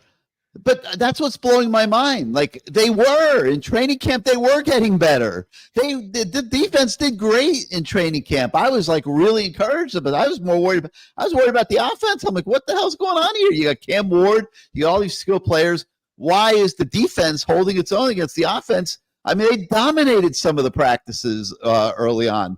I don't know what's happened. Obviously, it looks to me like their preparation is breaking down. Quite honestly, for each individual opponent. When you see all the busts that they had against Cal, that's preparation, and it wasn't good enough. And I'm sure, I got to believe that that's very concerning to Mario. Against Louisville, I thought their preparation was better. I didn't see a lot of mentals out there, but I saw a lot of physical beatdowns on the perimeter, and those Louisville running backs had very quick feet. They were giving them a hard time. They couldn't tackle them. And then, of course, the receivers were getting open. So very lucky to get out of Louisville with a win. Cam erased it all again. But I think the defense will do better when they have better matchups down the stretch here. Yeah, but the thing he was telling me was, he was saying the eye discipline is still bad. The angles are still bad. The tackling is still poor, and they get maybe within 2 or 3 yards of a receiver. They're not even tackling him; they're whiffing. That's scary. It looks like they have ice skates on instead of cleats. And so, I don't know what it is, but it's not one guy; it's the whole team. The whole secondary looks like this. Crossing routes wide open. They're just going deep. They're open. It's pretty scary. And then Farm said to me, "Are they playing cover one? Are they in man-to-man? It doesn't look like it. Are they going to cover two, a cover three? Are they jamming the receivers at the line of scrimmage? I don't know if they're good enough to do that." So he didn't have an answer for me, but he just said, what, maybe some zone. And they tried that last week. They had a mix of, seeing one-on-one, and they had zone, and it didn't seem to matter. So, there's some guys that are coming here next year. You have the list of the recruits that are committed. Those guys are good, legitimately good. Well, we'll see. I mean, right. We don't know. I mean, everybody's asking on the board, what happened to Stafford? Thought he was going to be so good. He's not even on the field. He's on special teams, but that's about it. Zaquan's definitely play more, but he wasn't ready early in the season. But you try to put him out there for 50, 60 snaps, he's not going to hold up, and that's why they're not doing it. Of course not. Mish Powell, he seems to be a mystery. He had a good game against the Gators. He's good unless he gets a bad matchup. Right. He'd be better as a safety. Let him stay back. I saw him against in the I think it was the Cal and the Vatek game. He was lined up one-on-one with a receiver. He can't be doing that, but he is. So they don't have anybody else. Yeah. And I asked him about because I think Greg brought it up about Barron. And he said Barron has twice or three times this year, when he's lined up at the end position, gone to the inside, and he didn't seal the edge, and they burned him. So he said there has to be what's called an L. He goes up the field, which is sealing the edge. Then he could turn to the inside if he can get to the guy. But he's going in the inside right away, and they're just burning him. So multiple plays that we saw against Vatek. We saw it against South Florida. We saw it the last 2 weeks. They're not sealing the edge, and they're turning the corner on us, and it's frightening. So, I don't have an answer because I'm not a D coordinator. I'm not down on Guidry, but something has to be done. The secondary is just piss poor. Anthony Guadagnino, he says Miami's going to be blitzing and coming at the FSU quarterback all night. I think they're the opposite. I think they're going to hope to get there with 4, right, and make sure that nobody's open. And because Florida State simply just should not have the weapons to give Miami a lot of trouble at all. No, and because he's a screen coach, so they'll screen us to death if we start blitzing. So I don't want to do that at all. I have enough confidence in our D line to get to these guys. I mean, you got Brock, Glenn, a redshirt sophomore, and the other kid is a true freshman. I mean, he was okay the other day against Duke, but Duke, they don't scare me. I think we got to just play regular base defense. We should still beat these guys. Yeah. All right, let's go to BK Hurricane. Welcome back to CaneSport Live, BK. What's up, Gary? What's up, Bruce? What's going on? How you doing, man? I think you got to either talk into the mic a little closer or something. I don't hear you. Sorry, can you hear me? Now we can, yeah. Yeah. What's going on, guys? Listen, I'm more worried about the linebackers than the secondary. The secondary is what it is. We knew what they were going to be, but to have Kiko Mawanoa regress the way that he has, it's an issue. Wesley Basaint he's just okay. He's just okay. He hasn't pretty much lived up to his billing out of high school. He was supposed to be this all-world linebacker that's going to come in here. They're just old. He looked good the first couple of games. To me, he looked really good the first couple of games. First couple of games were 4 or 5 weeks ago, Bruce. Yeah, I know. It's a new day, and they're not looking very good. And I'm disappointed in the development, particularly at that position, because I'm getting sick and tired of seeing them long runs, something that I haven't seen in years at Miami. Yeah, in years. In years. Nobody ran on us. Even when we weren't that good, nobody ran on, right. Even when we weren't that good, exactly. Right. I'm sick and tired. Every Saturday, there's a long run. At least two. I'm talking over 50 yards. And it's all linebackers out of position, linebackers missing the first initial tackle, linebackers taking the wrong line to the runner. If we could stop those long runs, the secondary is what they are. It's a different ball game, specifically at Louisville, right? Everybody like to say, okay, we gave up the long kickoff return, and then we fumbled on the next play, so that's 14 points. How about taking away that long run from that running back? Yeah, he ran around the left side. That was one of the plays. They didn't seal the edge again. That's what I just said. They didn't seal the edge. But I think Mawanoa is guessing, though. I think he's doing a lot of guessing. He doesn't seem to be locked in. It seems like he's just not sure where he's supposed to go, so he's just guessing. He wants to make big plays, but he needs to be a little more consistent with what he's doing. Right, and nobody's locked in. And what's worrying me the most is that, granted, we have Cam Ward, generational quarterback. We will be back in the portal for a quarterback, but we'll be back in the portal for linebackers and secondary as well.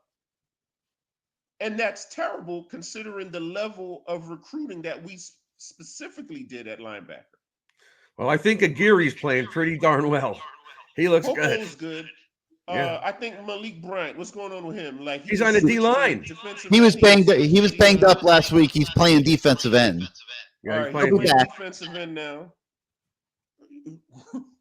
Where's everybody else? Cam Pruitt was a guy, but he's a true freshman, and they clearly don't think he's ready. But he's the guy that looks like he could be pretty good. He's just not developing. Good question. Chase Smith. Chase Smith surprises me because he looked good in camp. Yeah, but they haven't played him that much.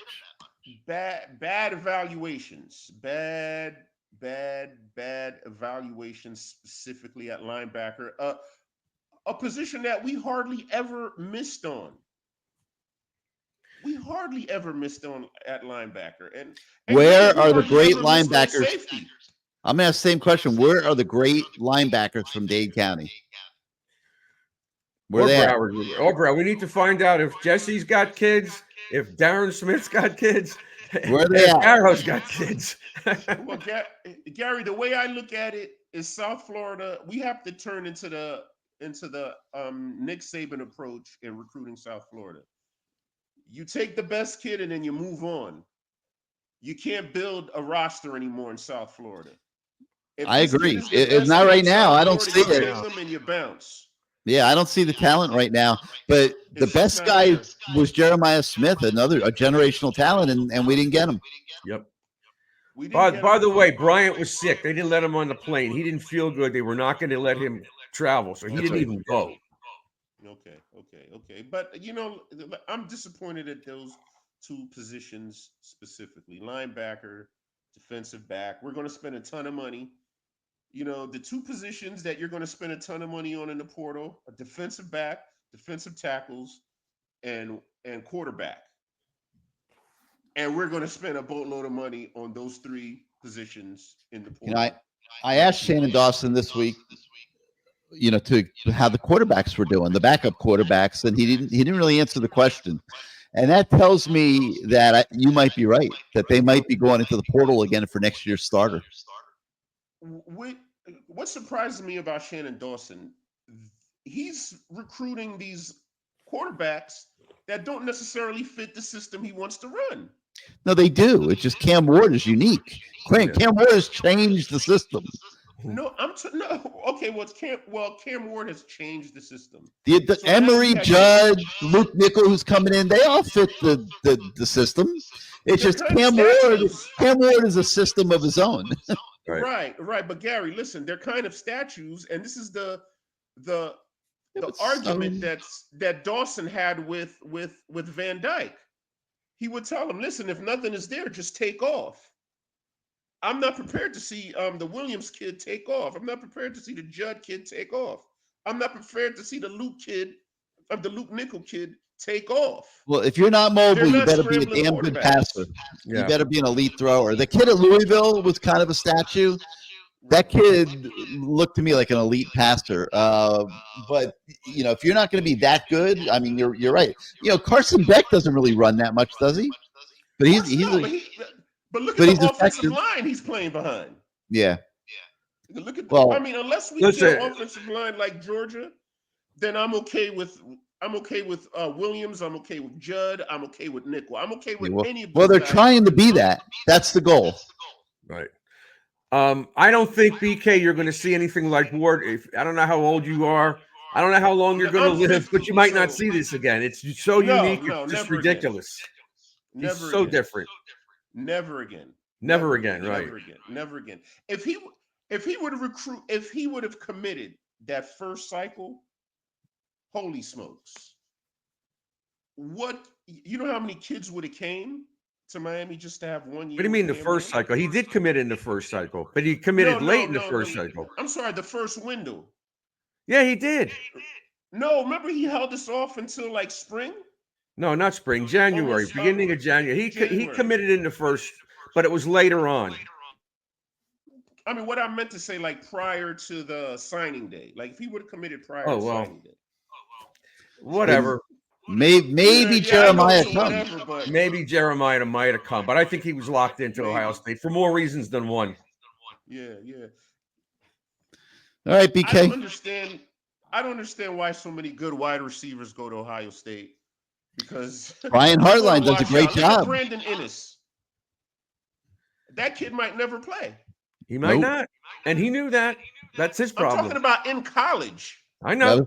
That was the risk he took. Yeah. That was right. That was the risk he took. Never play again in college. I know. Ohio State makes linebackers. I don't know that Miami would take him back. I don't know that they would take Brandon Ennis now. I don't think they would either. They got JoJo.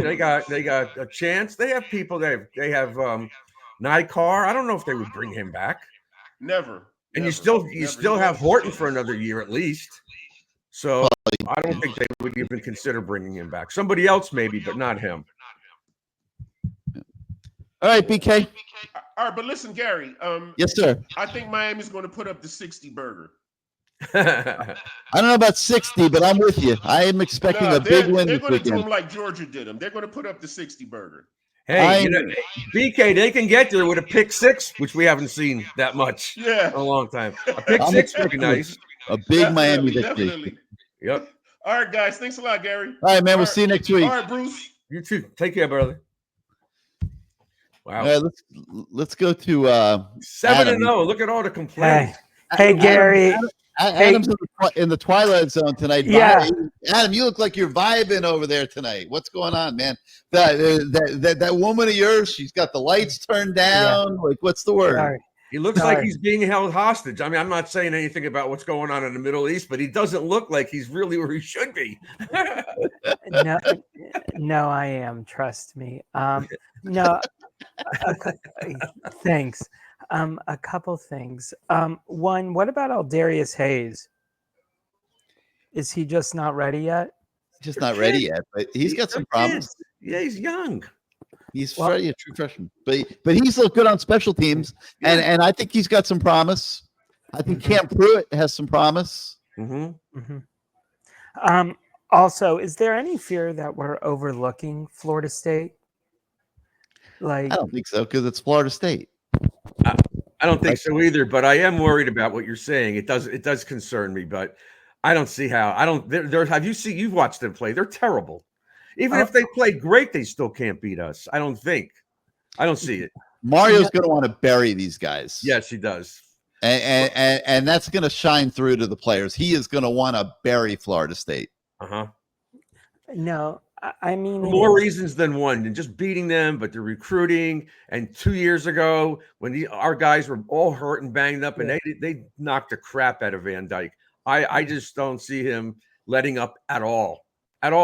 And I think the second stringers are going to go out there and do a number on them too when it's their turn. Okay. A couple other things. Do you see us in a flip position for the kid from the USC commit and then that Duke commit that are coming down? Do you see them as real possibilities? Too soon to say.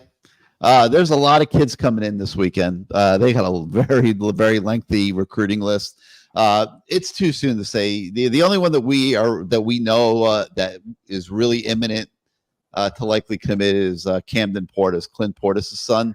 Right. But he's in 2026. Yeah, he's 2026 kid, but it's too soon to say on some of these other guys. Maybe after this weekend, some of it'll come more into focus. Well, I think Solomon Thomas is somebody who, while they're down here, they really need to lock him in. I think they could flip him. They've been trying for months. I understand, but he's going to be here though. Maybe he's going to be sitting in their section. Who knows? But yeah, I think they have a better chance at Hanks than they do Pickett. Although I still think there's a shot at Pickett. Yeah, they would go all in on Hanks and Pickett. Yes, all in. They need these guys badly. Yeah, badly. They need them. A couple of things, and maybe I missed this. What did Lance Guidry say about the defensive miscues at Louisville?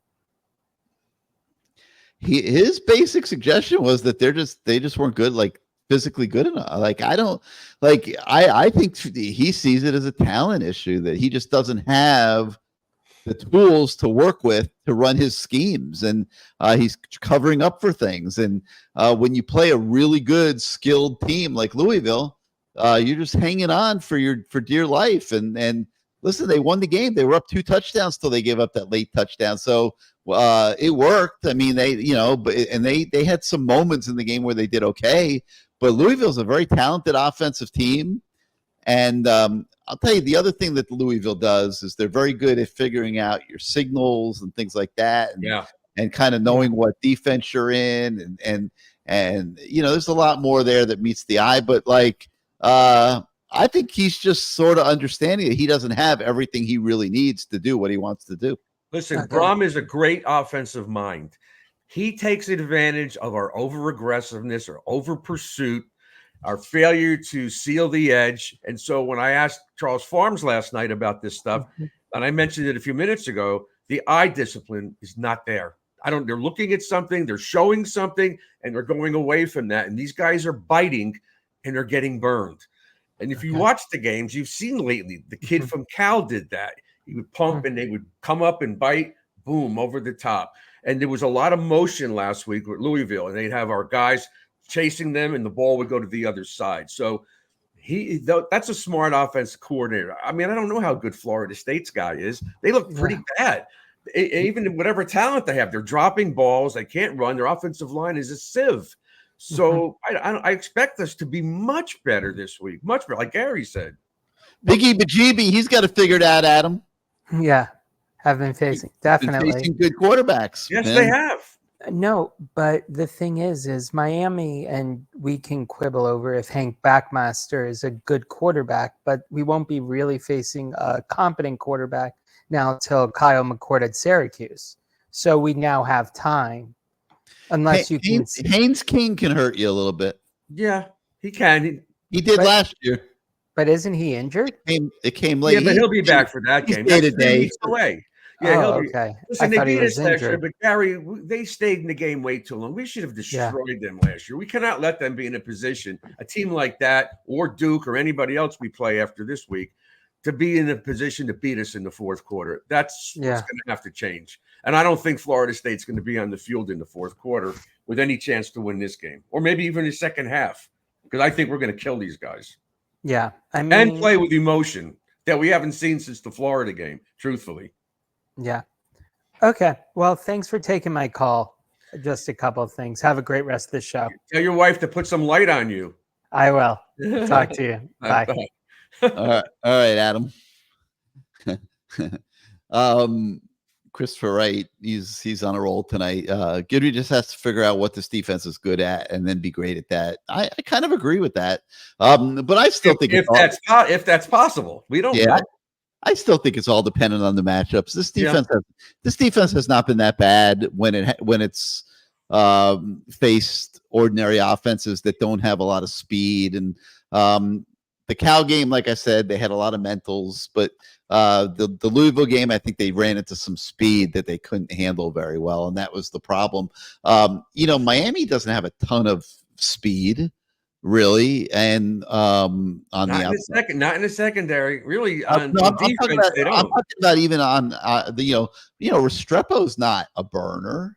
I mean, Horton can run, but he's not a burner. Even Jacoby George, he can run, but he's not a burner. I mean, they don't really have a burner on offense. So when I'm talking about what they were able to do on the practice field, that might have given a little bit of a false security to the defense. Not that there was anything they could do about it, but they're not matching up against a lot of tons of crazy speed on the Miami offense either. I mean, it's more of a solid physical execution scheme it up type of offense. And that doesn't give them as much of a problem as just the pure athleticism I think that Louisville had. And I think that's why we're kind of feeling that way. But Gary, you know what? Miami has something that a lot of teams don't have. They have multiple receivers. They have backs who could run and catch, and they have tight ends that can catch. Yeah, they have everything. So you have everything, and you just can't pick one area to shut Miami down, because Cam Ward gets to the line of scrimmage. He knows exactly where their weakness is, and that's the difference. Yep, he's pretty good at figuring it out. Let's go to Sebastian. Let's go to I'm trying to go to Sebastian. Where the hell is he? Wait, let's try this again. He's spinning in a circle. Am I up? Sebastian, where are you? I saw you a minute ago. We'll bring him back here in a minute when he gets his picture straightened out. Let's take a look at some of these comments, Bruce. Jeff Lynn ELO says Kiko compared to last year's having a bad season, looks slow, takes bad angles, doesn't tackle as well as last year. Hard to disagree with that. Agree. Don't know the reason for it. He's a pretty damn good football player, but he has struggled a little bit at times, and obviously, hopefully he'll get it straightened out. I just don't know how. Maybe he thinks he's a pass rusher because he's got ability to make tackles in the backfield, but he's not making tackles at the line of scrimmage or down. By the way, Jeff Lynn's I'm a big Jeff Lynn and ELO fan, so I'm glad you're on the show, buddy. They're great. They are great. Yeah, he's not tackling as well either. Seems like that many. And the beauty of having Simeon Barrow, he's really made a difference, Gary. The one thing we used to have back in the day is we had guys going up the field and making plays in the backfield. This guy is like Tez and Russell and Jerome and Sapp and those guys. That's what he reminds me of. He's really helping that defensive line. His penetration is causing all kinds of problems. As much as we're sitting here talking tonight about the defense, Biggie Bejeebers, he makes a decent point, Bruce. The defense has had some important stops in games this year. I mean, they've had struggles too, but it hasn't been all bad all the time. You know, they have had some decent moments. All right, let's go to Sebastian. There you go. Welcome back to CaneSport Live, Sebastian. Man, I didn't know what I don't know if it was my connection. You froze on it. Yeah. The first question I have, Gary, is how much fun did you have up there in Louisville? It looked like you was having a good time. What was it like for you? I mean, I had a great time. I was over at Caesars with a bunch of Canes fans and played a great golf course over there in Southern Indiana and had a nice dinner at Gordon Ramsay Steakhouse and went to the game, and the game was entertaining. I had a really good weekend. It was a good road trip. Nah, it looks like you was having a good time. I mean, just a couple of clips we saw on like Instagram and YouTube and stuff with Michael Irvin on the sideline. Yeah, I saw that too. I saw that. It looked like it looked like it was a fun event. I mean, thank God we won, but it looked like for the fans that traveled up there, I think they kind of represented, and it looks like they supported the team, and it was a great earned win. I want to say deserved win, but an earned win, and I was really, really proud of it. The first thing I wanted to say is let's give credit to Louisville. You know, their record probably doesn't show as good of a team as they are. You know, Braum, he gives Guidry fits. He has for the last 2 years. I mean, he hits the transfer portal hard. He gets the players that he needs that fit his system. And, I mean, you have to realize player for player, their offensive player against our defensive player, I mean, that was a tough matchup. I just have to – I mean, we want our defense to play better, but let's understand that, you know, we went up against a very, very good team. I mean, I think Louisville has an offensive team that if they're in the college football playoffs, you don't want to play them. That's just my thoughts on it. Second comment I wanted to make is I talked about it last week in relations to what type of impact was Jalen Rivers going to make. I think he made a huge impact. Massive. Yeah. And so did Bell, because they kicked Rivers to the inside, and Bell played well on the left side. Yeah, so, I didn't know they were going to kick him to guard and move Markel Bell to tackle, but they ran on that left side, and I'm telling you, the run game was impressive, at least what we saw on television. And so I'm wondering, are they going to try to do something like that for the other guard? I can't think of his name. God dog it, the one from Alabama. To give him an opportunity to kind of get some rest, and maybe I don't know if Samson Okonowo can get in there and just kind of build that depth, because I think if we can develop that throughout the season, that could be dangerous, because most teams expect us to pass with the all-world Cam Ward that we have, but if we could run the football, that'll help our defense out a lot, and that can make us a very dangerous team. What's your thoughts on that? Jalen Rivers makes a huge difference in that. It opens up a lot of different things that they can do in the run play. I was watching one play where he started at left tackle and ended up at right tackle before the running back got to the line of scrimmage. Having a guy that can move like that, and it just opens up a lot more variety in the run game that seemed to really suit the situation very well the other day. And I thought they were physical. I thought they were blowing open holes, and the running backs were running angry. They look like and Florida. They look like the first game of the season when they played Florida. That's what they or even better. Yeah. And you can see that Elijah Lofton's in there too a lot, and he's blowing up holes too. He's really helping out. I just don't want him to get that, what they call it, that procedure when he turns upfield too quickly, when he's in motion or something like that silly penalty or whatnot. But they just look physical. They look like, from the line of scrimmage perspective, they kind of really control the game. And I just feel like if we're able to do something like that and rotate our guards, that could be something that could really play dividends later on in the season when you're trying to protect that defense. We scored 52 points, and I don't even think Arroyo caught one ball. Yeah, but you know the thing Arroyo did? He did have an impact on the game, and I think Shannon Dawson talked about it. He blocked. He broke up that interception.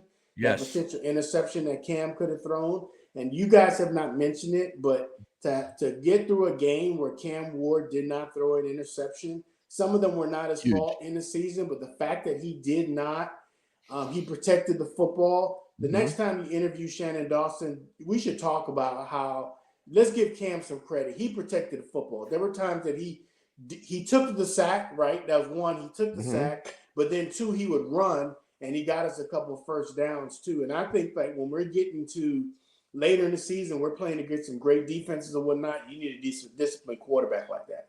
It's looking pretty obvious. If Miami's going to lose one of these games, it's going to be because of turnovers.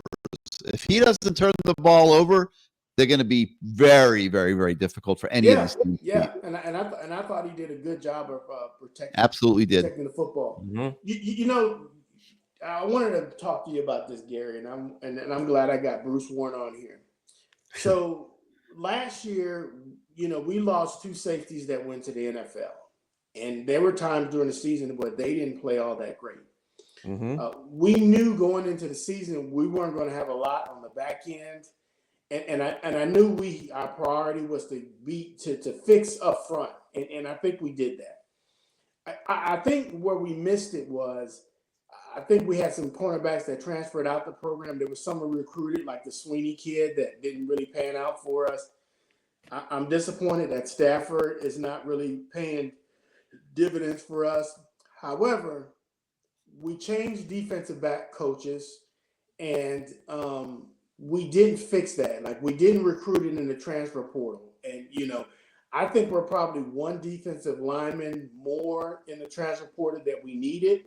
I didn't think we were going, you know, maybe because we didn't think we were going to get Simeon Barrow at the very end. Well, we couldn't. You don't know where you're going to have injuries, Sebastian. Yeah, you could have some injuries, but I think we're one or two defensive backs short that we could have gotten a transfer portal. I'll give you an example.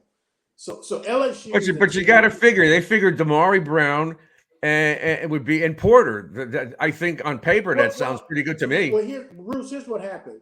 I think Porter's playing out of position. I don't think he's a slot corner. I think he plays better on the outside. I mean, he grades better when he's on the outside. I think when you had to move him to the slot because of Brown's injury, I think that really hurt the defense. The second point I wanted to make is, so LSU is a team that normally recruits defensive backs real well. They had 5 that transferred out of their program last year. We didn't get any of them.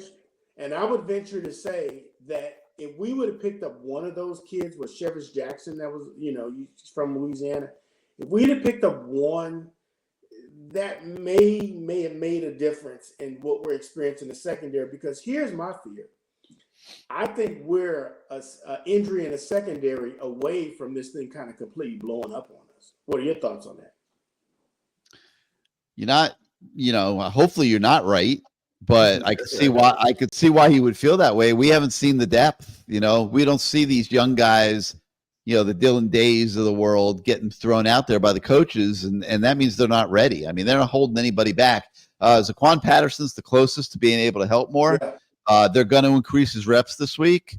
But I don't know. He's not ready, like I said earlier, for a full load. I don't think you're going to see him out there. I don't think he's ready, but I would love to see him start, especially against Florida State, because you're not going against you might. Yeah, you might. You might. Starting doesn't mean a whole hell of a lot on this team. Like, you see guys start, like, you know, 1 week Martinez starts at running back. The next week Fletcher starts at running back. It doesn't matter. At the end of the game, they end up with basically 12 carries apiece. Like, it doesn't really matter. I mean, Jacoby George didn't get the start last week. I think they were trying to set him a bit of a message, but he still was in there by the third play. I mean, what difference does it make? Yeah, but I think maybe Zaquan should play, and if he makes a big hit in front of that home crowd, it'll get them jacked up. I think he should start. I really do. I haven't seen much from any of the guys. You know, I thought they'd be a lot better at safety than they are, and I don't know where they're putting Mish Powell. Well, if first of all, I'm not a big fan when they give us these, like, I think we should beat Florida State pretty handily. I'm not intimidated by them this year, but I don't like the line of 20 points. I mean, this is college football. But if this game gets out of hand, this would be a great game to play Dylan Day and Mish Powell and just kind of build that depth and some of that experience, get maybe a little bit more of that speed on the field or whatnot, because when you get to the playoffs, you don't know what that's going to look like. You just don't know what that's going to look like. And you don't want an injury or, you know, a targeting hit for a kid to get kicked out the game. And then all of a sudden you don't have enough reps from that back on the back end to kind of take you over. So it would be nice to see them get one more guy out there. Totally Sebastian, agree. what do you think? It looks like if you pick every one of these guys, they've had some great moments, and then they haven't. Number 7, he's looked good early. Lately, he's been getting burned, bad angles. 19, same thing. 25, Jadaeus. I mean, some good and then some horrible plays. They don't seem to be consistent. Yeah, I agree with that, but I think there's something else that you could do. I think you could simplify the defense. I think that's what Charles Forms told me last night, Sebastian. Simplify the defense. Yeah, that's what he said. I think you could simplify the defense. I think you can trust your defensive linemen. There was somebody I listened to that says we need to stop getting Marinoa to fake like he's blitzing and then trying to get back to his position and chasing the running back, because he probably doesn't have the foot speed to kind of keep up with him and just play that base. I think our defensive lineman is strong enough to impact the game. I'm not saying that they're going to get that every single shot, but I'd rather have the linebackers in position instead of chasing a fast running back that they just can't keep up to. That makes sense. That's what I said before. I think he's guessing a lot. I think you should simplify the defense, because the next couple of teams that we play, we're not playing a prolific quarterback, right? We're not playing Braun, and we're not playing this Shuck guy that's probably going to be on some NFL roster next year. So I would just simplify the defense and just, you have an offense that can put up points on the board and not take all these chances that we need to. And hopefully when Damari Brown comes back, if he comes back at the end of the year, maybe we can find some success in there. Gary, you're shaking your head. What's your thoughts? Yeah, I mean, I'm agreeing with you. Damari might make it back late in the year. But I would like to see one or two other guys develop here in the next month to where they feel comfortable to put them out there a little bit. Do you have any names, Gary? Like who? Well, I mean, I look at Dylan Day. I mean, he's looked great on special teams. I mean, at times. I mean, I would like to think maybe what happened to the Williams kid? I mean, I know he does. I know he's not built. I mean, he's not physically. They just don't seem to think he should be out there very much. I mean, they play him, but there's something they're seeing in practice. I think he played a little bit more in the first game of the season against Florida and gave Mish Powell a break every now and then. But it doesn't seem like they put him out there. Marquise Williams, I think that's his name. They don't put him out there anymore at all. But he may play more because Jaden Harris is struggling a little bit. So who knows? The thing about Jaden Harris, here's what I would say about Jaden Harris. To me, he's supposed to be a fast guy. He doesn't play fast. That's what I see.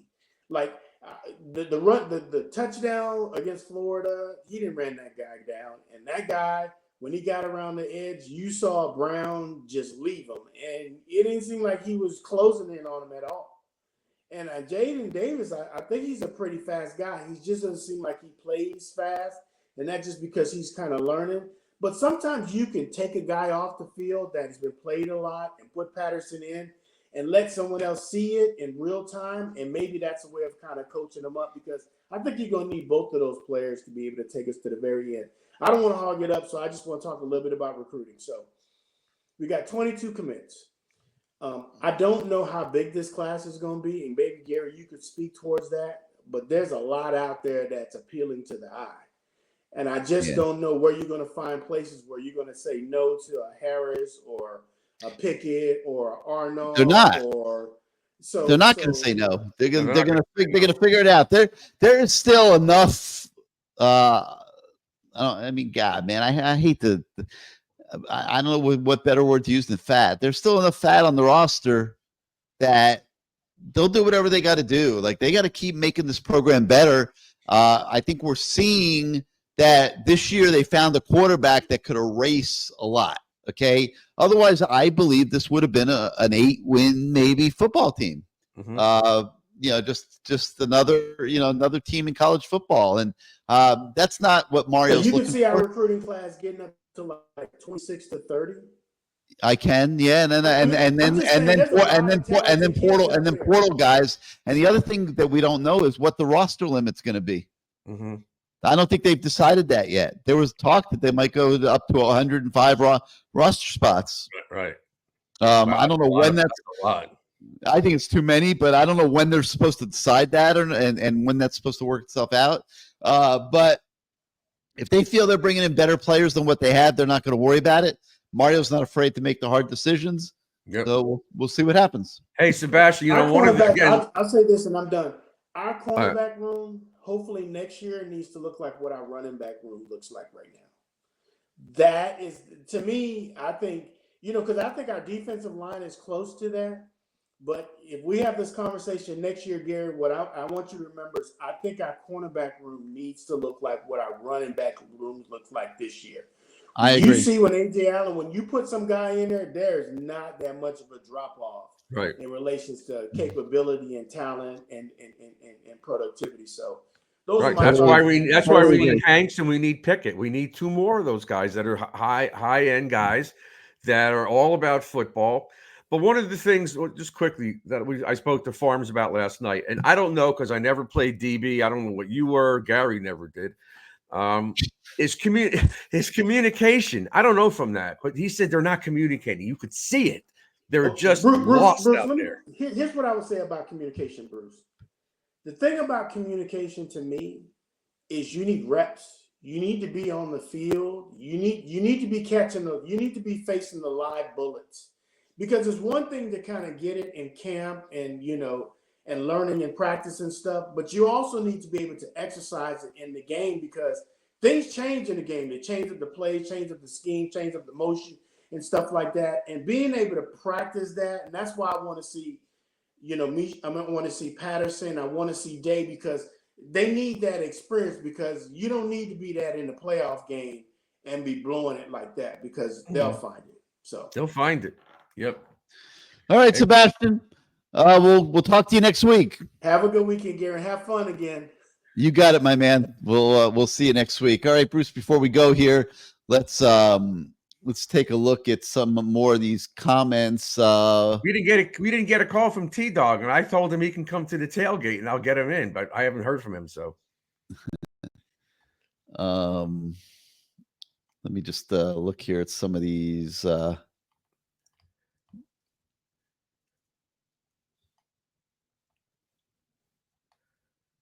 Give me a minute, guys. I gotta find the better ones. Steel Cane, he's talking about Tyler Barron here. I don't know what I'm talking about.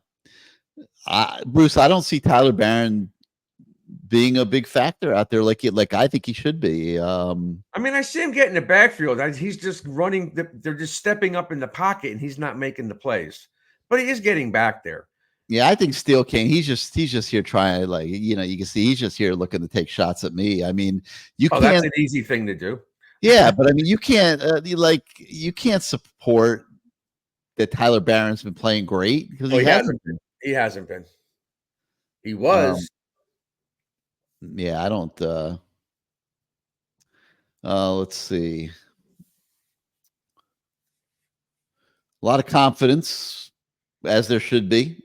That Miami is going to handle Florida State very, very well. Let's see what this one is. The reason why kids are moving out of Dade and Broward is because the rent is too high. Very interesting comment.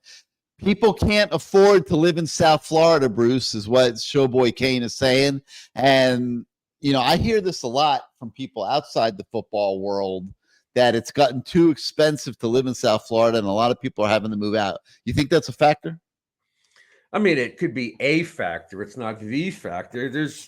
Look, a lot of these guys that they've gotten, it seems like they were good players in high school. They just haven't produced. I don't know. I mean, I don't know our DB coach. We had a different one last year. Now we have another guy. Everybody seems to like him. We haven't really seen the changes in our secondary, but they're still young. Most of these kids are pretty young.